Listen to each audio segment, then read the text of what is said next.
అధ్యాయము 44వ వచనము నుండి చదువుకుందాము.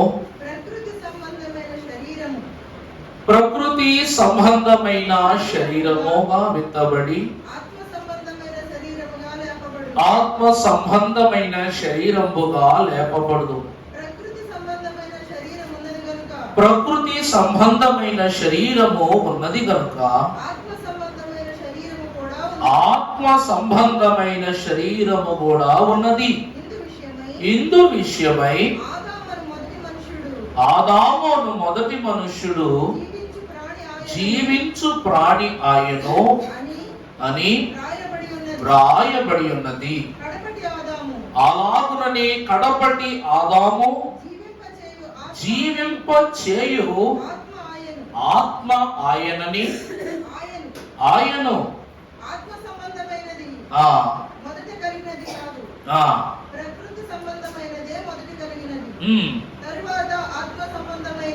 తరువాత ఆత్మ సంబంధమైనది. మొదటి మనుష్యుడు భూ సంబంధి అయి మంటి నుండి పుట్టెను. వాడు రెండవ మనుష్యుడు పరలోకము నుండి వచ్చిన వాడు.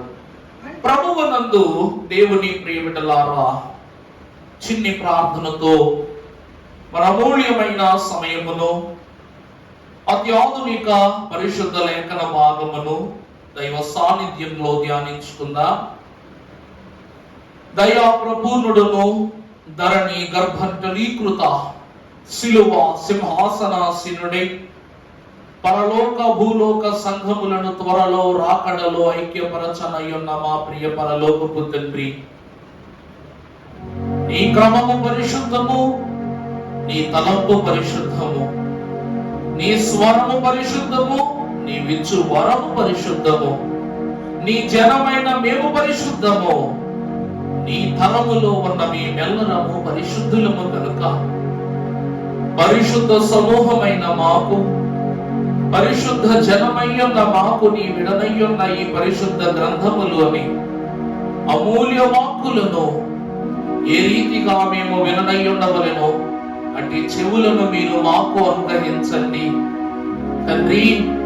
కాకియు కోయిలయు రూపమునకు ఒకటి అయినను స్వరములో సమవుజ్జీలు కాదన్నట్లుగా మట్టి అని మన్ను దేహముతో ఉన్న మాకు ఆత్మ సంబంధమైన స్వరము కలదని ఆత్మ ద్వారా మీరు పరికింపజేసి ఉన్నారు కనుక స్వరమెత్తి నిన్ను స్తుతించిన మా నోట హృదయ శుద్ధితో ఆ స్వర పలుకులను ఇమిడ్చివేయో వాక్య పలుకులు మా హృదయములోనికి ముద్రించుమని రానున్న రెండవ రాకడలో ఈ ముద్రల ద్వారా పరలోకపు పావన జీవ గ్రంథపు వినికిడిలో మమ్మెల్లరను ముద్రింపచేయి.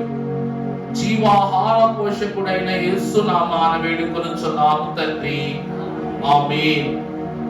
ఈ నూతన మాసములో తన గాయముల ద్వారా వధువు సంఘ స్వారూప్యమును మనకిచ్చు దేవదేవుడు తన సంపూర్ణ సమాహారమైన వాక్యము ద్వారా మనలను శుద్ధి చేసి వృద్ధిలోనికి నడిపించి సమృద్ధి భాగ్యాన్ని అందించును కాక. ఆమేన్. ప్రభువునందు దేవుని ప్రియబిడ్డలారా, దేవుని యొక్క మహా గొప్ప కృపను బట్టి అపోస్తులైన పౌలు భక్తుడు సర్వలోకమునకును ఒక గొప్ప సవాలుతో కూడుకున్నటువంటి సమాధానాన్ని అందించిన వాక్యమే ఈ కొరింథీ పత్రికలో 17వ అధ్యాయములోని ఈ 45-6 వచనములు. ఈ 6వ వచనం అనగా 46వ వచనములో ఆత్మ సంబంధమైనది మొదట కలిగింది కాదు. ఇక్కడ పరిశుద్ధుడైన పౌలు అంటున్నాడండి, ఆత్మ సంబంధమైనది మొదట కలిగింది కాదంట, ప్రకృతి సంబంధమైందే మొదట కలిగిందంట. ఈ మాటకు, ఈ పౌలు భక్తుడన్న వాక్యానికి నేను ఏకీభవిస్తున్నాను అన్నవారు ఎంతమంది ఉన్నారో చెయ్యతండి. మొదట ఆత్మ సంబంధమైంది కలగలేదట, కేవలము ప్రకృతి సంబంధమైన విషయమే కలిగిందట అని పౌలు అంటున్నాడు. ఈ వాక్యము నిజము అన్నవారు ఎంతమందో చేతులు ఎత్తండి దయచేసి. మొదటిగా కలిగింది ఏమిటంట? ప్రకృతి సంబంధమైనది కలిగిందంట. రెండవది ఆత్మ సంబంధమైనదిగా కలిగిందట. నాకు ఒక మాట చెప్పండి. దేవుడు ఆది యందు భూమి ఆకాశములను సృజించెను. తరువాత భూమి అగాధ జలములపై అల్లాడుచుండగా ఏమిటంట? భూమి పైన అగాధ జలములపై ఆత్మ ఏమవుతుందంట? అల్లాడుచుండగా దేవుడు భూమిని, ఆకాశాన్ని, నీరును, నారిన నేలను, అలాగే పగటికి సూర్యుని, రాత్రికి చంద్రుని అంటూ సమస్త సృష్టిని వేరు చేస్తూ ఆత్మకు ఒక నిండు పరిపూర్ణతనిచ్చినట్లుగా మనం చూస్తూ ఉన్నాం. దేవుని యొక్క కృపా మహదైశ్వర్యమును బట్టి చూస్తే ప్రియులారా, ఈ లోకములో భూమి, ఆకాశములు మొట్టమొదట సృజింపబడ్డాయి. అవునా కాదా? దాని తర్వాతే ఆత్మ అగాధ జలములపై అల్లాడుట అనే మాట మనకు వినిపిస్తూ ఉంది. అంటే ఈ లెక్క ప్రకారం పౌలు మహాభక్తుడు చెప్పిన మాట ఖచ్చితముగా నిజమని పరమ భక్తుడు ఆది కాండములోని స్పష్టతం చేశారు. ఆ తరువాత మనము కాస్త ముందుకు వెళ్ళినట్లయితే చదువు తల్లి. శరీర సంబంధమైన విషయం, తరువాత ఆత్మ సంబంధమైనది. మొదటి మనుష్యుడు భూ సంబంధి అయి మంచి నుండి పుట్టినవాడు. రెండవ మనుష్యుడు, ఇది మరో మాట, మరో ప్రశ్న. భూలోకములో మనుష్యులు ఉంటారు, పరలోకములో మనుషులు ఉంటారా? పౌలు ఏంటంటే ఇలా చెప్తున్నాడు. మొదటి మనుష్యుడేమో భూ సంబంధంట. రెండవ మనుష్యుడు అనగా దేవుని కుమారుడు, మనుష్యునిగా చెప్పబడుతున్న కుమారుడు పరలోక సంబంధి. ఆ కాలములో సజీవ రూపముతో పరమభక్తుడైన ఏలియాను దేవుడు సంగారోహణము చేసినప్పుడు అందరూ అనుకున్నారంట, పరలోకములో పాప దేహము కలిగిన మనుష్యులకు ప్రవేశముండునా అంటున్నారు. అలాగనే మృత్యుంజయునిగా, మృతమే లేకుండగా దేవునితో నడుచుకుని వెళుతున్న హనోకు మహాభక్తుని వృత్తాంతములో కూడా అతడు మృతుడు కాకుండానే దేవునితో పరలోకమునకు ఎగెను అనే వాక్కును బట్టి తుల్య దేహము సంతుల్యత లేకుండగా పరలోకమునకు ఏగుట ఇది పర సంబంధమైనదా, భూ సంబంధమైన దాన్ని భక్తులు వచించుట మనము క్లుప్తంగా చూస్తున్నాం. దేవుని యందు ప్రియబిడ్డలారా, పరలోకములో మనుష్యులు ఉంటారా, లేక పరలోకము మనుష్యులకు సంబంధించినటువంటి ప్రదేశమా అనేటువంటి ప్రశ్నకు వస్తే, అసలు మనుష్యుడు అంటే ఎవరు? అసలు మనుష్యుడు అంటే ఎవరు? ఇందు మూలమున మనము చూసినట్లయితే మొదటి ఆదాముని చెప్పబడుతున్నటువంటి పరమభక్తుడు ఆదాము గారు దేవుని సృష్టి జీవించుచున్న ప్రాణి. అలాగనే కడపటి ఆదాముగా పిలువబడుతున్న యేసుక్రీస్తు ప్రభు జీవింపచేయు ఆత్మ. దేవుని ప్రియబిడ్డలారా, సృష్టిలో ఎప్పుడు ఎక్కడ ఎవరు చేయకూడని అతి కానని పోలికను పౌలు భక్తుడు ఇక్కడ మనందరి కళ్ళకు చూపిస్తున్నాడు. ఏంటంటే ఆదాముకు యేసుక్రీస్తు ప్రభువుకు ఏం పెడుతున్నాడు? పోలిక పెడుతున్నాడు. ఈరోజు సాతానుడు దేవునితో సమానమనుకునుట ఎంత తప్పో, యేసుక్రీస్తు ప్రభువుతో ఆదాము సమానుడు అనుకునుట కూడా అంతే తప్పు. కానీ పౌలు అంటున్నాడు, ప్రాణికిని ఆత్మకును ఇరువురికిని భేదమును పుట్టించు ఈ మాట ద్వారా లోకమునకు దేవుడు ఏం బయలుపరుస్తున్నాడంటే, ఆదికాండ గ్రంథము 2వ అధ్యాయము 21వ వచనమును చదువుకుందాము. అప్పుడు దేవుడైన యెహోవా ఆదామునకు గాఢ నిద్ర కలుగజేసి అతడు నిద్రించినప్పుడు అతని ప్రక్కటి ఎముకలలో ఒక దానిని తీసి ఆ చోటును చాలా సంతోషకరమైన మాట. దేవుడు ఆదామునకు నిద్ర కలుగజేసి కాదు, గాఢ నిద్ర కలుగజేసి. గాఢ నిద్ర అను పదానికి అర్థం ఏంటమ్మా? నిద్ర అంటే ఏంటి? గాఢ నిద్ర అంటే ఏంటి? నిద్రపోయేవాడిని, గాఢ నిద్రపోయేవాడిని ఇరువురిలో ఒక తేడాను మనం గమనించవచ్చు. నిద్రపోయేవాడిని తడితే లేస్తాడు, గాఢ నిద్రపోయేవాడిని కొట్టినా లేవడు. దేవుడట ఆదామునకు గాఢ నిద్రను కలుగజేసి తన ప్రక్కటి ఎముకలలో నుండి ఒక ఎముకను తీసి ఆ చోటును దేనితో పూడ్చాడంట? మాంసంతో పూడ్చాడంట. చాలా అద్భుతమైన వాక్యం. ఇక రెండవదిగా మనము చదువుకున్న వాక్యమును బట్టి చూస్తే,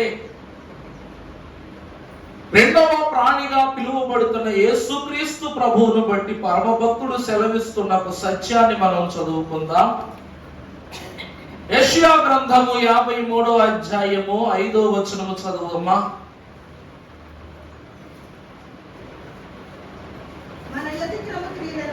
మన అతిక్రమ క్రియలను బట్టి అతడు గాయపరచబడెను, ఆయన ఏమాయను? అతడు పొందిన దెబ్బల చేత మనకు స్వస్థత. దీనికి దైవజనులు ఫాదర్ దేవదాసయ్య గారు పెట్టిన పేరు, ఈ అంశమునకు పెట్టిన పేరు ఆదాము ప్రక్కలో గాయము, క్రీస్తు ప్రక్కలో బల్లెము అన్నారు. ఏమిటండి? ఆదాము ప్రక్కలో గాయము, క్రీస్తు ప్రక్కలో బల్లెము అన్నారు. దేవుని యొక్క మహాఘనమైన కృపను బట్టి ప్రియులారా, ఆదాము ప్రక్క ఎముకు అనగా అతడు ఎడుమ వైపున ఉన్నటువంటి ప్రక్కటి ఎముకలలో ఒక ఎముకను తీసి దేవుడు అవ్వమ్మను నిర్మాణము చేశాడు. అందుకే వైద్య బృందమైనటువంటి వారు, అనుభవజ్ఞులు నిరూపణ చేశారు, పురుషునికి ఒక ఎముక తక్కువ ఉంటుందంట, స్త్రీలకు ఒక ఎముక ఎక్కువ ఉంటుందట. అందుకే పూర్వకాలంలో ప్రక్కటి ఎముక మీదగా ప్రసవాలు చేసేవారు. బిడలను సులువు ప్రసవాలు చేసేటప్పుడు ప్రక్క వెన్ను ఎముక నుండి బిడలను ప్రసవించేటట్లుగా చేసేవారు. దేవుని ఒక కృప ద్వారా ఈ ఆదాముకు దేవదేవుడు గాఢ నిద్రను కలుగజేసి ఈ యొక్క పనిని జరిగించినట్లు మనం చూస్తున్నాం. గాఢ నిద్ర అనగా ఎవరు తట్టినా లేపడానికి సులువుగా లేకుండా ఒక ట్రాన్స్ లోనికి వెళ్ళిపోయి ఆ నిద్ర కలిగించిన వానికి తప్ప వేరొకరికి అధికారము లేకుండా చేసేటువంటి స్థితే గాఢ నిద్ర.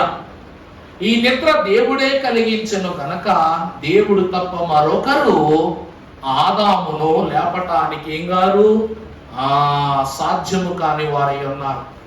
ఈరోజు మన పెద్దలు వైద్యం చేసే వారి దగ్గరికి వెళ్ళినప్పుడు, అయ్యా నాకు చెయ్యి నొప్పి వచ్చిందండి, నా చెయ్యి ఇరిగిపోయిందని అని చెప్పామనుకోండి, ఎక్స్రే తీగానే ఏం చేస్తారు? నీకు కుట్లు పడతాయనో, ఎముక విరిగింది, అన్ని కట్టు పడతాను ఏం చేస్తారంట?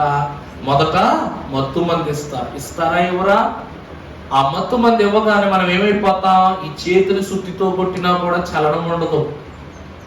ఆపరేషన్ చేసేటప్పుడు మొట్టమొదటిగా ఒక మత్తు మంది ఇవ్వగానే దాన్ని ఎనెస్థీషియా అంటాం. అది ఇవ్వగానే శరీరం అంతా కూడా ఏమైపోద్దంట? ఒక తిమ్మిరి స్టేజ్లోకి వెళ్ళిపోద్ది. దాన్ని బట్టి డోసులు ఉంటాయి. అతడు సంపూర్ణంగా నిద్రలో ఉండాలా, లేక తగిలిన భాగం వరకునే తిమ్మిరిలో ఉండాలా అని కొన్ని రకాలు ఉంటాయి. ఈ లోకములో మొట్టమొదటి డాక్టర్గా ఆదామునకు తనదైన ఎనస్థీషియా అను గాఢ నిద్రను కలుగజేసి అవ్వమ్మను ప్రక్కటి ఎముక నుండి తీసి మొట్టమొదటి ఆపరేషన్ చేశారు. ఎవరంట? తండ్రి అయిన దేవుడు. ఆయన మొదటి ఆపరేషన్ చేసి ప్రక్కటి ఎముకలను సరిచేసి ఆ ఎముకలలో నుండి ఒక ఎముకను తీసి అవ్వమ్మను సృజించి ఈ మాంసాన్ని దేనితో పూడ్చారంట? ఈ గాయాన్ని మాంసంతో పూడ్చారంట. దేవుని ప్రియబిడ్డలారా, ఇక్కడ ఆదాము యొక్క గాయము మాంసముతో పూడ్చబడింది. కానీ యేసు క్రీస్తు ప్రభువు కూడా గాఢ నిద్రలోనికి వెళ్ళారు. యేసు ప్రభువు కూడా గాఢ నిద్రలోనికి వెళ్ళారు. ఆ సమయంలో ఆ గాఢ నిద్రకు తండ్రి గారు, మన దైవజనులు పెట్టిన పేరు, తండ్రి నా ఆత్మను నీకు అప్పగించుకొనుచున్నాను. ఇలాగున అప్పగించుకోగానే యేసు క్రీస్తు ప్రభువు ఏమైపోయారంట? సుదీర్ఘమైన నిద్రలోనికి వెళ్ళిపోయారు. అప్పుడు ప్రభువు యొక్క ప్రక్కలో బల్లెపు పోటుని దింపగానే ప్రభువు యొక్క ప్రక్క ఏమైంది? గాయమైంది. మరి ఈ గాయమును దేనితో పూడ్చారు? ఈ గాయమును దేనితో పూడ్చారు? ఆదాముకు గాయం చేస్తే అవ్వము పుట్టింది. మరి ప్రభువుకు గాయం చేయటం వల్ల ఏం పుట్టింది? చెప్పండి. సంఘము పుట్టింది. అందుకే క్రీస్తు ప్రక్కలో దింపబడిన బల్లెము ద్వారా ఉద్భవించిన భాగ్యమే వధువు సంఘం అన్నారు. అందుకే మన తండ్రి గారు ఒక దీవెనిస్తూ, నాయనా నీ రక్తము ద్వారా తడుపబడి అభిషేకింపబడి నీ పరిశుద్ధమైనటువంటి జీవ జలములో పునీతులైన వధువు సంఘమునకు నీ ఆత్మ రూపమును అందించును అన్నారు. అందువలన వధువు సంఘము సిద్ధపడునంత వరకు, పరిపూర్ణ సిద్ధపాటులోనికి వచ్చేంత వరకు ప్రభు యొక్క గాయమునకు ఏముండదట? మార్పు, స్వస్థత, పరిపూర్ణమైనటువంటి మార్పుదల ఉండదట.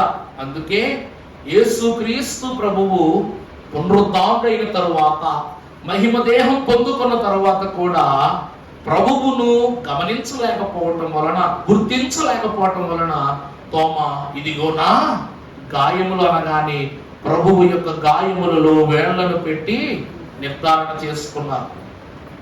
ఎంత వింతో చూసారా? ఇక్కడ వాక్యమును బట్టి పౌలు అంటున్నాడు, పరలోకమున ఈయన మనుష్యుడు అంటున్నాడు.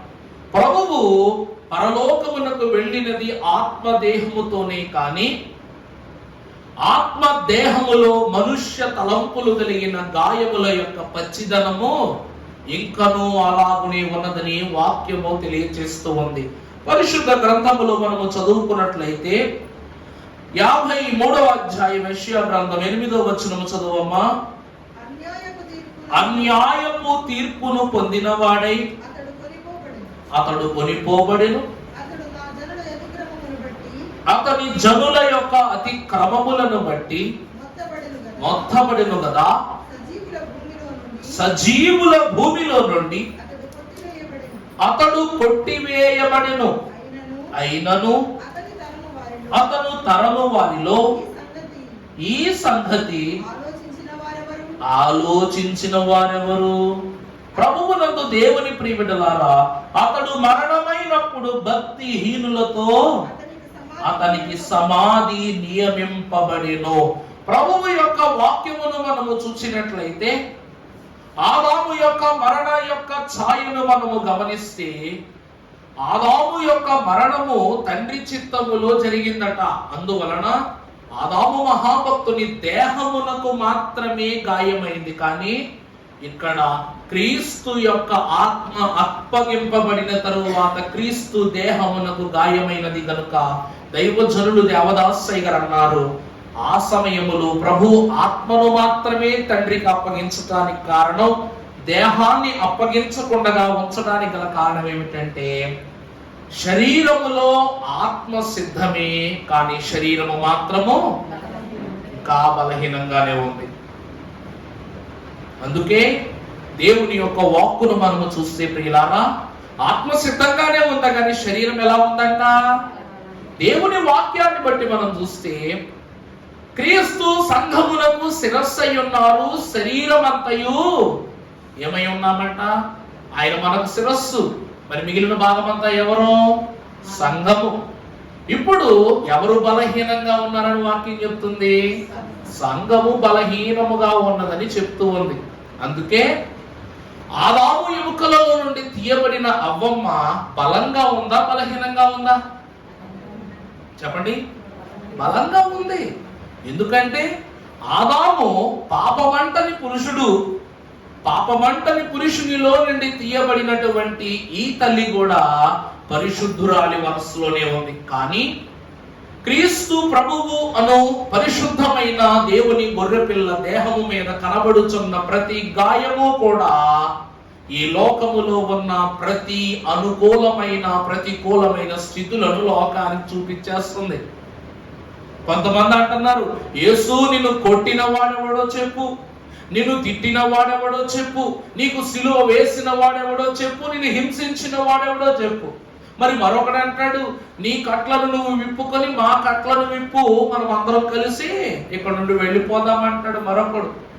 వీడు వీని కట్లనే విప్పుకొనలేడు గాని మనలను రక్షించుదుడా అని అంటున్నారు. అంటే ప్రియులారా, దైవజనుడు దేవదాసయ్య గారు మనకు రాసిన కీర్తనలో ఇందాక పాడుకున్న పాట, రండి రండి యేసుని యొద్దకు రమ్మనుచున్నాడు.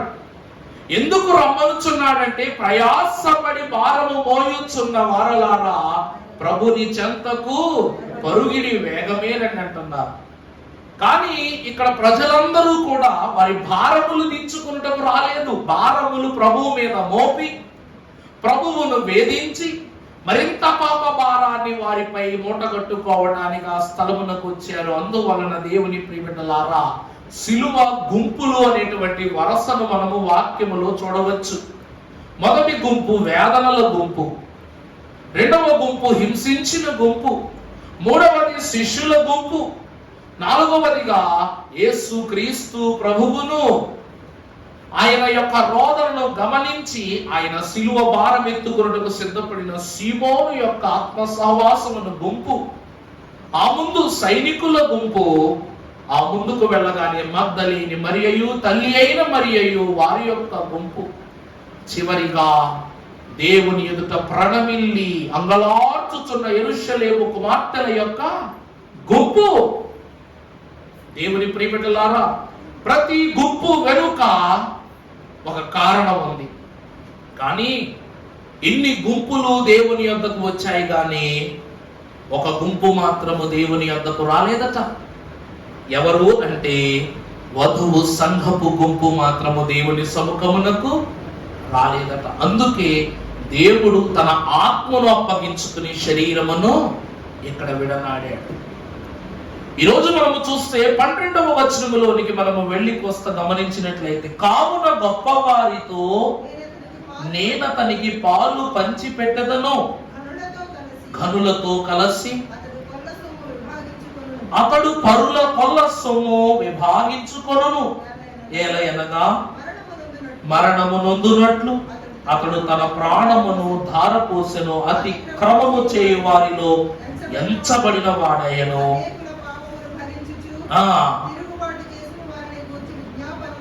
ప్రభువునందు ప్రియబిడ్డలారా, ఈరోజు మనము రెండు తేడాలను గమనిద్దాం. మొదటిది ఏంటంటే, దేవుడే ఆదామునకు గాయం చేశారు. ఈ గాయము చేసి అవ్వమ్మను చేశారు. యేసుక్రీస్తు ప్రభు దగ్గరికి వస్తే తండ్రి యేసుక్రీస్తు ప్రభువుకు గాయం చేశారా? చెప్పండమ్మా. తండ్రి ఆదామునకు గాయం చేసి అవ్వమ్మను చేసి ఆ గాయాన్ని మాంసంతో పూడ్చారు. చాలా బాగుంది. రెండవదిగా, యేసుక్రీస్తు ప్రభువుకు గాయం చేసింది తండ్రా? ఎవరు చేశారు గాయం? లోకము అనగా మనము ప్రభువుకు గాయం చేశారు. ఈ గాయము చేసిన మనము ప్రభువు యొక్క గాయాన్ని పూడ్చామా? పూడ్చలేదు. అంటే అక్కడ సంపూర్ణత ఉంది, ఇక్కడ సంపూర్ణత లేదు.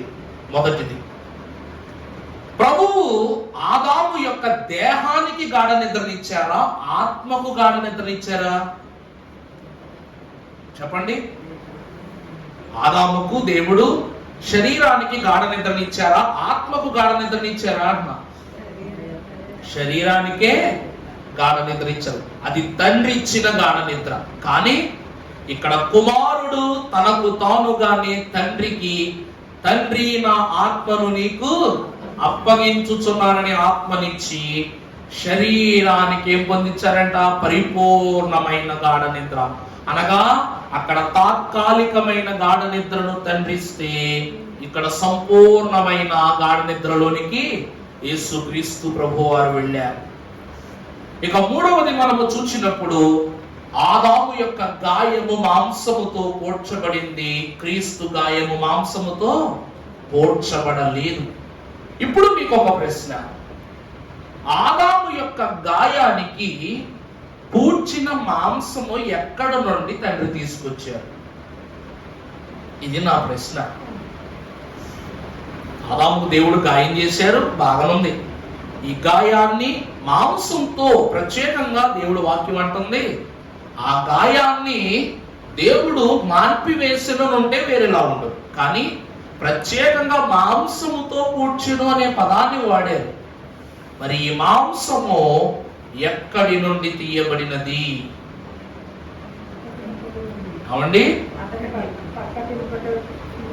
ప్రక్కటి ఎముకలో నుండి. అంటే అవమ్మను తీశారు, బాగానే ఉంది, అంతా బాగానే ఉంది. మరి మాంసం ఎక్కడి నుంచి తెచ్చారు ప్రభు అంటున్నారు.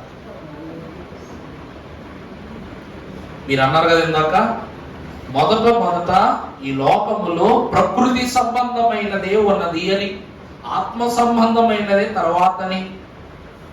అసలు దేవుడు ఈ లోకములో తాను సృజించిన భూమి కంటే ముందే అనాదిలోనే యేసుక్రీస్తు ప్రభువును ఏర్పరచుకొని ఉన్నారని. అందుకే పౌలు మహాభక్తుడే తన వచనాకృతిని పూర్తి చేసిన తరువాత యోహాను యొక్క సువార్తను కైవసం చేసుకుంటూ దాన్ని ఉదహరించి మాట్లాడుతున్నప్పుడు అతను అంటాడు, ఆది యందు వాక్యం ఉండెను అంటున్నాడు. అంటే ఆది యందు దేవుడు భూమి ఆకాశములను సృజించెను, కానీ ఆది యందు మొదట ఏముంది? వాక్యమే ఉంది. ఆ వాక్యము శరీరధారి అయి కృపా సత్య సంపూర్ణునిగా మన మధ్య నివాసము చేసెను అనేటువంటి మాట దైవ జనులు సెలవిస్తూ ఉన్నారు. ప్రభునందు ప్రియులారా, ఆనాడు నివాసము చేసిన ఆ వాక్యాహారమని చెప్పబడుతున్నటువంటి ఆ దేహమే జీవ వృక్షము అని మన దైవజనులు ఫాదర్ ఎం దేవదాసయ్య గారు తెలియజేశారు. ఆయన ఒక ఏదేను వనమును సృజించి అందులో ఒక జీవ వృక్ష ఫలములు గల చెట్లను దేవుడు మొలిపింపజేశారు. ఆ ఫలములను తినుట ద్వారా ఆదాము అవ్వలకు దేవుడు ఏమిస్తున్నారంట? జీవాన్ని ఇస్తున్నారంట. నిర్జీవములోనికి పోకుండా జీవమునిస్తున్నారంటే యేసుక్రీస్తు ప్రభు రక్త మాంసములలో పాలివాడగుట నిమిత్తము ఆది యందే ఈ లోకమును ఉద్భవించిన గనునిగా మనకు సెలవిస్తూ ఉన్నారు. ప్రభునందు ప్రియులారా, మనము పేతురు పత్రికలో కూడా చూస్తే అతడు జగత్తు పునాది వేయబడక ముందే, చెప్పండి పేతురు ఏమంటాడు? క్రీస్తు ఎవరంట? జగత్తు పునాది వేయబడక మునిపే మన నిమిత్తము నియమింపబడినటువంటి వారైన. ఇక్కడేమో ఆది అని యోహాను అంటున్నాడు, కానీ పేతురు ఏమంటాడంట? అసలు జగత్తుకు పునాది లేనప్పుడే మన యందు క్రీస్తుగా నియమింపబడ్డాడు ఆయన. అంటే యేసు క్రీస్తు ప్రభువు తన యొక్క దేహాన్ని ఈ లోకమునకు పరిశుద్ధమైనటువంటి ఆహారముగాను లేక ఔషధముగాను అందించుట నిమిత్తము ఈ లోకములో దేవుడు ఏనాడో పుట్టాడు. అందుకే ఆ కాలంలో మహాభక్తులు అహరోనయ్య గారు ఉండేవారు. ఆయన 27 సిలువుల గురించి చెప్పారు. ఎన్ని సిలువులండి? 27 సిలువులు. దేవుడు ఆశీర్వదించాలి. ఆ 27 సిలువుల యొక్క వర్తమానాన్ని ఎంతో కష్టపడితే 14 నెలలు పట్టింది నాకు సేకరించడానికి. ఎన్ని నెలలు పట్టిందండి? 14 నెలలు. మొక్కలన్నీ ఒక చోటకు చేర్చుకుని వాళ్ళని అడిగి వీళ్ళని అడిగి వాళ్ళని అడిగి వీళ్ళని అడిగి దేవుడు ఇంకా మాకు అక్కడక్కడ మిగిల్చారు. మహానుభావుడు నిజంగా. తిరుపతి దినకరణయ్య గారు, వారు మాకు ఈ వివరాలన్నిటికీ కూడా ఏం చెప్పారు? ఆ యొక్క అర్థాన్ని, భావాన్ని చెప్పారు. మరి దేవుడు అలాంటి కీర్తిని, దేవుని కీర్తిని శేషముగా మిగిల్చిన వారిని మా నిమిత్తం అలా ఏర్పాటు చేశారు. వారు కూడా ప్రభు పిలుపుని అందుకున్నారు. వారు తెలియజేశారన్నమాట, ఈ మాంసముతో కూర్చున్నటువంటి మొదటి స్థితిని పరమభక్తులు అన్నారు అనాది సిలువ అన్నారు. ఈ సిలువే సిలువ అండి, అనాది సిలువ. ఇది జగత్తు పునాది వేయబడక మునుపే ఆదాము అవ్వలైనటువంటి వారికి సిలువ ద్వారా, దేవుని వాక్యం అంటుంది కదా, సిలువను గూర్చిన వార్త నశించుచున్న వారికి వెరితనము గాని మాంసముగా కూర్చిన తరువాత రక్షింపబడిన వారికి దేవుని శక్తి అన్న మాట ద్వారా అనాది సిలువలో ఉన్న సారమును దేవదేవుడు ఇక్కడ ఇమిడ్చి వేశాడంట. అందుకే అవ్వమ్మ యొక్క జన్మస్థానము ఆదాము యొక్క ప్రక్కటి ఎముకు, సంఘము యొక్క జీవస్థానము యేసుక్రీస్తు ప్రభు యొక్క ప్రక్క బల్లెపు ఓటు అన్నారు. దేవుని సంఘమా, ఆనాడు మాంసం అంతటినీ దేవదేవుడు ఆదామునకి మిర్చి వేశాడు కాబట్టి యేసుక్రీస్తు ప్రభువు ఆదాము ఇరువురికి పౌలు మహాభక్తుడు వాక్యం ఏమని చెప్తున్నాడు? పోలికనిస్తున్నాడు. అర్థమైందా అండి? ఆదాముకు క్రీస్తుకు పోలిక ఎలా వచ్చిందంటే, ప్రభు అంటారు కదా, నాలో ఉన్నది నీ ఆత్మ, నాలో ప్రవహించుచున్నది నీ రక్తం, నా దేహములో నీ దేహము ఇమిడిపోయి ఉన్నది. అర్థమైందా అండి నా మాట? తండ్రి గారు ఎందుకు ఇట్లా రాశారంటే, ఆదాము దేహములో క్రీస్తు దేహము ఇమిడి ఉన్నది ఆశ్చర్యంగా గానా నేనేలా. ఎంత విడ్డూరం! ఆదాము ఎక్కడ ఉన్నాడు? యేసుక్రీస్తు ప్రభు ఎక్కడ ఉన్నాడు? ప్రభువుకు ఈ లోకంలో ఉన్న ఒకే ఒక్క పని ఏంటో తెలుసా అండి? తండ్రి అప్పగించిన దానిని పరిపూర్ణంగా పూర్తి చేయటమే. ఈ లోకంలో ఎవ్వరూ ఎప్పుడూ ఎత్తుకోలేనంత బాధ్యత ప్రభువు ఎత్తుకొని, నీ చిత్తమైతే నా పాత్రను తొలగించని ప్రభు ఎందుకంటున్నారంటే, ఆదాము నుండి కూడా ప్రభువు తన దేహాన్ని పంచిపెడుతూనే ఉన్నారంట. నిజముగా అబ్రహాము సంతానమునకు, అబ్రహాము భాగ్యమునకు ప్రభు ఎక్కడ లేరు? అబ్రహాముకు సింధూర వనములు ముగ్గురుగా కనబడ్డారు. అవునా? ముగ్గురుగా కనబడేటువంటి అబ్రహాము అతడు మాట్లాడతాడు, దేవా నీకు ఏ మాత్రము నా మీద దయ ఉన్న ఎడల నీ దాసుని నువ్వు దాటిపోవద్దు అంటాడు. అక్కడ తండ్రి, కుమార, పరిశుద్ధాత్మలు అబ్రహాము ఎదుట ఉండటం మనం చూశాం. అలాగనే యేసుక్రీస్తు ప్రభువు ఇతడు అబ్రహాము కుమారుడే అని జక్కయ్యతో అన్నప్పుడు అందరూ అంటారు, అబ్రహాము కుమారుడు ఎట్లయ్యాడు? జక్కయ్య సొంకరి, ధనాపేక్ష గలవాడు, మమ్మలను ముక్కు పిండి డబ్బులు వసూలు చేసినటువంటి క్రూరుడు అన్నారు. కానీ ప్రభు ఏమన్నారంట? జక్కయ్య అబ్రహాము కుమారుడు అన్నారు. ఎందుకంటే ఆనాడు అబ్రహాము దేవుని వాంఛ కలిగిన తన తలంపును, తన గృహమును, తన వాకిటిని దాటిపోలేవలేదు. అలాగే దేవునిని కూడా, క్రీస్తువును ప్రభువును కూడా జక్కయ్య ఏం చేయలేదంట? తన ఆలోచనను దాటిపోనివల్ల. అందుకు ప్రభు ఏమంటున్నారు? ఆనాడు అబ్రహాము దేవదేవుని తన గృహమునకు ఆహ్వానించినట్టు జక్కయ్య కూడా తన గృహానికి ప్రభువును ఆహ్వానించారు. అందుకే ఇతడు ఆనాడు అబ్రహాము ఎంత సత్కారము చేశాడో అంత సత్కార్యము, అంత పరిచర్య జక్కయ్య మహాభక్తు చేశాడంట. అందుకే దాయి గారు గతంలో మీకు బోధించిన వాక్యములు, జక్కయ్య గురించి చెప్పిన వాక్యములో నేను ఇచ్చినటువంటి ఆ యొక్క టైటిల్, ఆ యొక్క పేరు జక్కయ్య పట్టు. జక్కయ్య ఏంటంటే పట్టుదల. ఎందుకంటే ఎవరు కావాలి, నాకెవరు కావాలంటే యేసు తప్ప బతుకునందు ఎవరు కావాలన్నంత పట్టుదల జక్కయ్యకు ఉంది. ఈ పట్టుదలతో ఎక్కిన చెట్టు, పట్టుదలతో ఏమెక్కాడంట? పుట్టోడైనా చెట్టు ఎక్కాడంట. వెంటనే దేవుడు తన గృహములోనికి వచ్చాడు. అతడు వెంటనే రక్షణని మెట్టెక్కాడు. జక్కయ్య పట్టు, ఎక్కిన చెట్టు, రక్షణ మెట్టు. ఇలాగున జక్కయ్య అబ్రహాము స్వభావములు ఇమిడిపోయాడన్నమాట. అలాగే ఆదాము యొక్క దేహముపై పూడ్చి వేయబడిన ఈ పరిశుద్ధ దేహము ఏదైతే ఉన్నదో, ఈ దేహము క్రీస్తు యొక్క పరిశుద్ధ దేహమై ఉన్నదని గమనించాలి. అందుకే ఈరోజు ఇంత రొట్టె ద్వారా ఇంత దేహానికి శుద్ధి జరుగుతుంది, ఇంత ద్రాక్షరసం ద్వారా ఇంత దేహమునకు శుద్ధి జరుగుతుంది. ఆనాడు ఆదామునకు మాంసమునిచ్చెను, ఈనాడు ఆయన బిడలమైన మనకు బల్లెపు పోటు ద్వారా రక్తం ఏమైందంటే లాగా నీరు రక్తము ఏకధారగా చిందింపబడిను. క్రీస్తు దేహము ధరించుకున్న ఆదామును బట్టి పరిపూర్ణమైన అవ్వమ్మ తయారైంది.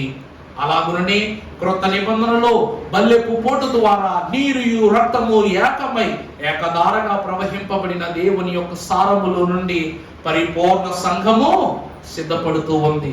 అందుకే ఆదాము యొక్క దేహములో గాయము, క్రీస్తు యొక్క ప్రక్కలో బల్లెము అన్నారు. ఈ ఇరువురు లేకపోతే ఈ లోకములో పునాది లేదు. లోకములో ఏం లేదండి, పునాది లేదు. అందుకే దేవుని ప్రియబిడ్డలారా, పరిశుద్ధ వాక్యములు అంటూ ఉన్నారు పరమ భక్తులు. ఇర్మియా గ్రంథం 2:13 ముగింపు మాట చూద్దాం. ఇర్మియా గ్రంథము 2వ అధ్యాయం 13వ వచనం. నా జనులు, నా జనులైన వారు ఏం చేశారంటే 2 నేరాలు చేశారంట. నన్ను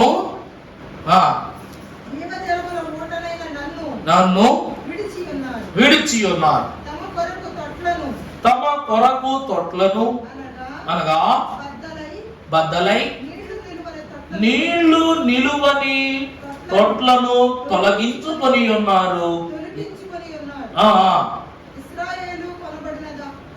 ఇశ్రాయేలు కొనబడిన దాసుడా, ఇంట పుట్టిన దాసుడా కాడు కదా.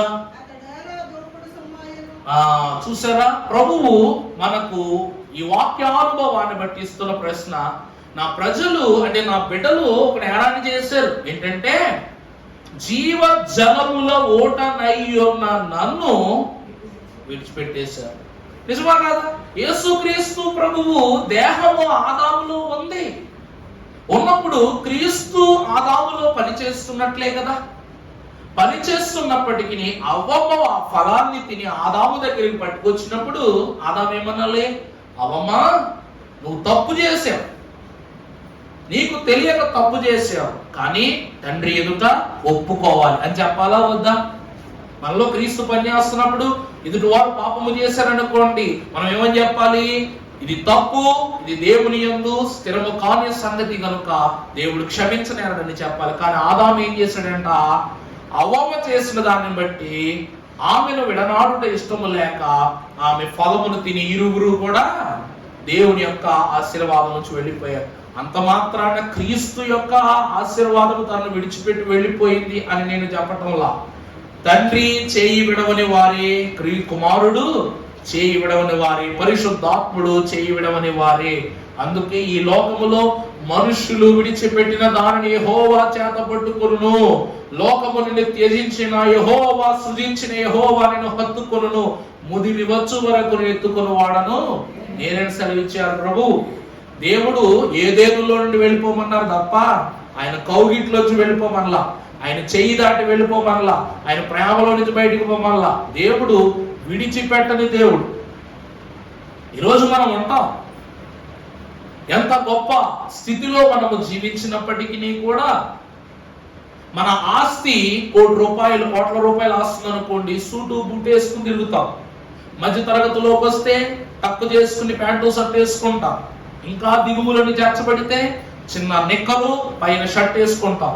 ఇక్కడ బట్టలు మారుతున్నాయి, పరిస్థితులు మారుతున్నాయి అని వస్త్రము లేని వాని వలె కాక మన యొక్క దేహములో ఉన్నటువంటి ఆలోచనలు, విధానాన్ని, దేవుని మీద ఉన్నటువంటి తత్వాన్ని, తలంపును విడనాడినట్లయితే వస్త్రము మారినట్లు నీ దేహాన్ని మార్చగలవా? చెప్పండి. సూట్ వేసుకున్నావు, తర్వాత ప్యాంటు షర్ట్ వచ్చావు, ప్యాంటు షర్ట్ నుంచి చిన్న నిక్కరకు అక్కడికి వచ్చావు.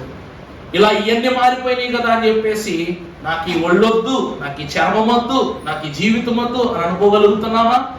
క్రీస్తు కూడా మనము ఏది అయ్యున్నను కూడా మనము దేవుని వారమై ఉన్నామని గ్రహించుచు ఆయన దరిచేర్చుకుంటున్నారు తప్ప విడిచిపెట్టట్లా. ఆదామును కాపాడిన దేవుడే ఈరోజు సంఘమును కాపాడుతున్నారు. అందుకే మనం చేశాం, జీవ జలములో ఓటై ఉన్న యేసు క్రీస్తు ప్రభును విడిచిపెట్టాం. అంత మాత్రాన దేవుడు మనలను విడిచిపెట్టడం లేదు. అక్కడే భక్తుడు ఒక మాట రాస్తున్నాడా, నన్ను విడిచి ఉన్నారు, తమ కొరకు తొట్లను అనగా బద్దలై నీళ్లు విడువని తొట్లను తొలిపించుకొని ఉన్నారు. ఇశ్రాయేలు కొనబడిన దాసుడా, ఎంత పుట్టినదా. ప్రభువునందు ప్రియులారా, ఇశ్రాయేలు నువ్వెవరివి? కొనబడిన దాసుడవా లేక ఎంత పుట్టిన దాసుడవా? ప్రభు అంటున్నారు. మనం ఎవరమే? కొనబడిన వాళ్ళమా ఎంట పుట్టినోళ్ళమా? అర్థమైందా అండి? ఎంట పుట్టిన వాళ్ళు అని అంటే దాని అర్థం ఏంటో తెలుసామా? మనం పరలోకం నుంచి ఊడిపడ్డ వాళ్ళమేం కాదు, అలాగనే భూమిలోంచి మొలిచిన వాళ్ళం అంతకంటే కాదు. దేవుడు తన పోలిక చొప్పున ఆదామును చేసి, ఆదాములో నుండి క్రీస్తు తత్వము ద్వారా అవ్వమును చేసి ఈ లోకమునకు తొలి ఏర్పాటు ఇచ్చాడు ప్రభువు. యేసు క్రీస్తు ప్రభువు కాలమున ఆయన స్వరక్తం ఇచ్చి సంఘమయ్యున్న వారిని సంపాదించుకుని పాపమునకు ప్రతిగా తన దేహమును క్రయధనముగా ఇచ్చి ప్రభు మనందరికీ స్వతంత్రులుగా చేశారు. అందువలన నీవు విలువ పెట్టి కొనబడిన వాడవని దేవుని వాక్యం అంటుంది. ఆనాడు యేసుక్రీస్తు ప్రభువును కూడా అయ్యగారండి ఇస్కరియోతు యూదా ఎంతటి చెడ్డవాడు, ప్రభువును 30 నాణ్యాలకు అమ్మేశాడండి, 30 నాణ్యాలకు అమ్మేశాడండి అని అంటున్నామే గాని ప్రభు యొక్క విలువ 30 నాణములని వాక్యములో ఉంది. కానీ ఇస్కరియోతు యూదా నాణ్యాలకు ప్రభువును అమ్మలేదంట. యూదాన్ని ప్రభువును వెండి నాణములకు ప్రభువును అమ్మలేదు. లెక్క ప్రకారంగా చూస్తే ప్రభువును అతడు అమ్మినది లోకమునకు, వెండికి కాదు. దేనికి అమ్మాడంటే లోకానికి అమ్మాడు. సాతానుకు కూడా అమ్మలేదండో. సాతానుకు అమ్మలేదు, సృష్టికి అమ్మలేదు, పాపానికి అమ్మలేదు, లోకానికి అమ్మాడు. పాపం వేరు, లోకం వేరు. లోకములోకి వచ్చిన తర్వాతే పాపాలు అంటుకుంటాయి, పాపాలు అంటుకున్న తర్వాత లోకంలోకి రామ్మ. అలాగే సైతాన్ని అంటుకుంటే పాపాలు రావు. మరీ చెప్తున్నా, సాతానుడు అని పిలువబడ్డాడు కానీ వాడు పాపం చేశాడని మాత్రం మనం అనకూడదు. సాతానుడు కొన్నంత భక్తి, శ్రద్ధ, వినయ, విధేయతలు మనుష్యులకు కూడా లేవంద వాక్యం. సాతాను శోధించగలడు, ప్రార్థనతో సాధించగలడు, దేవుని భక్తులను వేధించగలడు, వేధించిన చోటనే పాపముతో కూడా వాదించగలిగే జ్ఞానం సాతానుకు ఉంది. సాతానుకు ఈ లోకములో గాలి, నిప్పు, నీరు మీద అధికారం ఇచ్చాడు కానీ మన పైన అధికారం ఇవ్వలేదు దేవుడు. అందుకే యోబు గ్రంథంలో క్షుణ్ణంగా రాయబడి ఉంటుంది, నువ్వేమైనా చెయ్యి, అతని ప్రాణాన్ని మాత్రం నువ్వు ముట్టుకోవడానికి లేదని ప్రభు చెప్తాడు. అందువలన యోదాయే ప్రభువును లోకానికి అమ్మలేకపోతే లోకములో ఉన్న లోపాలన్నిటినీ ప్రభువు తన శరీరం మీద వేసుకుని శిక్ష పొందకుండా ఉండగలిగేవారా? యోదా చేసినది తప్పిదమే, కానీ ఆ పని ద్వారా లోకములో ఉన్న వారందరూ కూడా క్రీస్తు పైననే వారి యొక్క భారమును సారించవలసి వచ్చింది. ఈరోజు యోదా చేయకపోతే ఇంకెవరో చేస్తారు. అందుకే దైవవాక్యం అంటుంది, ఆ కాలంలో ఇశ్రాయేలీలను బిలాం అమ్మేశాడు. అర్థమైందండి? బిలామే అమ్మేశాడు. అందుకే ఇక్కడ వాక్యం అడుగుతుందిగా, ఇశ్రాయేలు నువ్వు ఎవరివి? నువ్వు కొనబడినోడవా లేకపోతే ఎంత పుట్టినోడువా? ఈరోజు కొనబడిన వాడవా అంటే ఆనాడు ఇశ్రాయేలీయులను ఎంతమంది కొనుక్కున్నారు చెప్పండి? ఎంతమంది కొనుక్కున్నారు? పాపానికి ఎన్నిసార్లు అమ్మబడ్డారు ఇశ్రాయేలు ప్రజలు? కొనబడినవాడు అన్నారు. యోసేపు నమ్మేలేదా? యోసేపు నమ్మేలేదా? సంసోను అమ్మబడలేదా?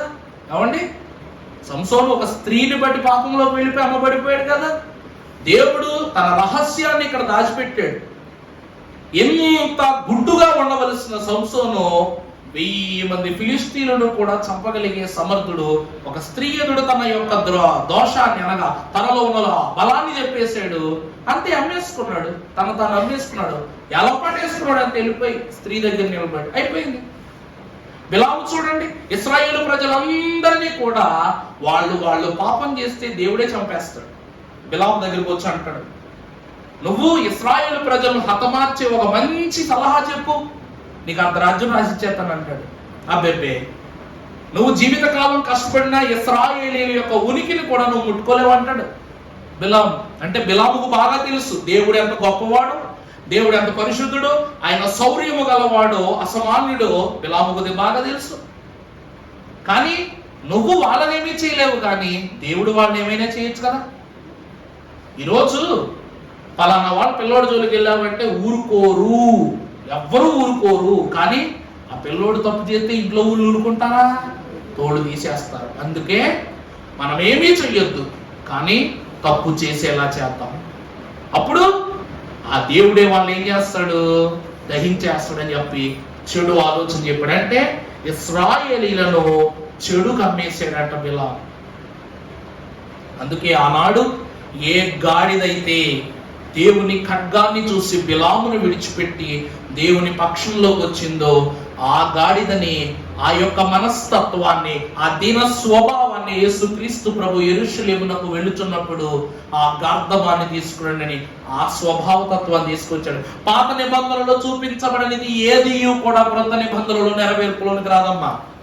ప్రభు గాడిదనే ఎందుకు ఎక్కారంటే, ఇందుకు ఒక ప్రవక్త కంటికి కనబడిన దేవుని యొక్క ఖడ్గము ఒక గార్ధము కంటికి కనబడిందంట. అవునా కదండి? మాట రాని గార్ధమునకు దేవుని యొక్క బలం ఏంటో తెలుసు, దేవుని యొక్క శౌర్యం ఏంటో తెలుసు, దేవుడు ఎంత గరుడో తెలుసు. అందుకే అది తగ్గింపబడింది. ఆ తగ్గింపే క్రొత్త నిబంధన కాలంలో యేసుక్రీస్తు ప్రభువును అది తన మీద ఎక్కించుకుని తీసుకుని వెళ్ళి భాగ్యాన్ని సంపాదించింది. ఆ కాలంలో కాకి నోవాహు ఓడలోంచి బయటకు వచ్చింది. బయటకు వచ్చి ఏం చేసింది? చెడు మాంసాన్ని తినేసింది. ఆ రోజు దోషం. చెడిన భూమి పైన తొలి పాపపు ఆహారాన్ని కాకి తినటాన్ని బట్టి అది శాపం పొందుకుంది. మరలా ఆ శాప నివారణను దేవుడు ఎక్కడ కలిగించాడు? ఏలియాకు ఆహారం పంపించడంలో దేవుడు నివారణ ఇచ్చాడు. ఇలాగ ఒకటి కాదు, రెండు కాదు, ఎన్ని వివరములు చూసుకున్నా దేవదేవుడు తన కృపాహస్తాన్ని లోకం మీద ఉంచాడు. ఈరోజు అమ్మబడుట అనగా మీరు కొనబడిన వారు. అలాగని మనము కూడా ఈ లోకములో ప్రభు విలువను బట్టి కొనబడ్డాం. ఇక మూడవది ఇంటి వాడవా అంటే ఎప్పుడు దేవుని చేత కొనబడ్డాము, క్రీస్తును బట్టి కొనబడ్డాము, అప్పుడు క్రీస్తు ఇంట్లో పుట్టినోళ్ళం అయ్యాం మనం. అప్పుడు మనము ఎవరింటి వారం అయ్యాం? ఈరోజు అంటారు కదా, పరలోకము నా దేశము, పరదేశిని నేను ఇలా, మాయాలోకమును నేను ఒక యాత్రికుడు అంటున్నారు. అందుకే దేవుని వాక్యమును బట్టి చూస్తే ఈ లోకములో క్రీస్తు ద్వారా కొనబడి దేవుని ఇంటిలోనికి చేర్చబడి దేవుని ఇంట నివాసము చేయు వారు నిమిత్తము క్రీస్తు ప్రభు అంటున్నారు, మీరు విలువ పెట్టి కొనబడ్డారు. మీరు ఇహ సంబంధులు కాదు, మీరెవరు? మన సంబంధులై ఉన్నారు. అంటే చూసారా, ఇశ్రాయేలు అని ప్రభు అంత ప్రత్యేకంగా నిలదీసి మాట్లాడుతున్నారు. కొనబడిన వాడవా, నీ వెంట పుట్టిన వాడవా. తర్వాత చదువునన్నా, కాడు కదా, అతడు ఎలా దోపుడు సొమ్మాయను, బొబ్బలు పెట్టెను, పాడు చేసెను, నోవు తహప నేను అను. చాలండి. ప్రభువునందు ప్రియులారా, ముగించుకుందాం. దేవుని కృపను బట్టి మనము చూసినట్లయితే ఇలాగున త్రిత్వ దేవుడు ఆదామును బట్టి, క్రీస్తును బట్టి మనకు ఒక ఉనికినిస్తూ ఉన్నాడు పరలోకములోని ఈ లోకములో. అందుకే ఆదాము మాంసమే యేసు క్రీస్తు ప్రభువు. అలాగుని క్రీస్తు ప్రభువు యొక్క గాయమునకు నివారణే సంఘము. మనం ఎప్పుడు బాగుంటామో, ఎప్పుడు దేవునిలో పరిపూర్ణమవుతామో ఆ రోజు వరకు కూడా క్రీస్తు గాయములో మానవు. మన తండ్రి గారు చెప్పారు, ప్రభువా, ఓ ప్రార్థన చేసేవారు, బాగా గుర్తు పెట్టుకోండి, దేవదాసయ్య గారి ప్రార్థన ఇది. ప్రభువా, నా రోదన తీరేది ఎప్పుడు, నీ వేదన మానేది ఎప్పుడు. అయ్యగారు ఏమైనా ప్రార్థన చేసేవారు అంటే, మా రోదన అనగా ఈ పాపపు బ్రతుకులో, ఈ లోకములో మా రోదన తీరేది ఎప్పుడు, నీ గాయముల వేదన అంటే బాధ మానేది ఎప్పుడు అంటే, అప్పుడు ప్రభు అన్నారంట, సిద్ధపడినప్పుడు అన్నారంట. ఎప్పుడండి? మీరు సిద్ధపడినప్పుడు. ఆనాడు భూమి ఆకాశం ఏకమగునట్లు, నేనును మీరును ఏకమగునట్లు, మీలో ఉన్న దోషములు, నా గాయములు రెండు ఏమైపోతాయి? పరిహారం అయిపోతాయి. ఆ దినమే రాకడ దినము, రక్షణ దినము. అసలు ఈ వారము మన వాక్యాంశము జకరియా గ్రంథములు 6వ దర్శనం. 5 దర్శనాలు అయిపోయాయి. 6వ దర్శనం ఎగురుచున్న పుస్తకం యొక్క దర్శనం కాబట్టి అందులో క్లుప్త వివరణలో మనము మిగిలిన విషయాలు తెలుసుకుందాం. ప్రభువు ఈ కృతి వాక్యము ద్వారా సమృద్ధి కలిగిన తన గాయము పంచగాయముల యొక్క ఆ ఏర్పాటులో మనను పదిలము చేసుకుని వేదన పెట్టిన మన ద్వారాని విముక్తిని పొందుకునే ధన్యత త్రిత్వ దేవుడు మనెల్లరకు దయచేయును గాక. ఆమేన్. పరిశుద్ధుడా స్తోత్రము. తండ్రి, ఎరిగి ఎరిగి నేను చెడిపోతిని, యేసు నీ గాయము నేను రేపితిని, మోసపోతిని, నేను దృష్టి తొలగితి, దాసుడా నిన్ను చూడనివ్వు అన్నారు. తండ్రి, నీ గాయము రేపుతున్నానన్న విషయము నేను ఎరుగుదును, కానీ నిన్ను చూడలేకపోతున్నాను. నిన్ను వేధిస్తున్నానని నేను ఎరుగుదును, కానీ నీ తలంపును నేను కనుగొనలేకపోతున్నాను. నాయనా, నిన్ను చూచు దినమే గాని నా ఎదుటకు వస్తే ఆ దినమున ఘనముగా, స్థిరముగా, మహిమకరముగా నీ ఎదుట నిలబడాలి ప్రభువా. మేమందరము దీవింపబడాలి ప్రభువా. తండ్రి, నన్ను నీ తండ్రి ఎంట ఉంచండి. నేనెక్కడ ఉందునో నా సంఘమును ఆ చోట ఉంచండి ప్రభువా. మేమందరము సముఖముగా కూడి నీ తండ్రి సన్నిధిలో, నీ సముఖములో నిన్ను స్తుతించే ధన్యత ద్వారా ఈ వాక్యములో ఉన్నటువంటి ఊరట, సొప్పుటి జీవపు ఓట మందరిలో ప్రసరింపజేసి దీవించి మహిమ పొందుమని జీవమై జీవజలములో ఓటగా మా హృదయములో నిత్యము ఉళ్ళూరుచున్న యేసుక్రీస్తు ప్రభువు యొక్క పరిశుద్ధ రక్షణ దివ్య దీవెన నామమున వేడుకొని ప్రార్థిస్తున్నాము తండ్రి. ప్రభువే తన కాపుదల గల పరిశుద్ధ గాయముల ద్వారా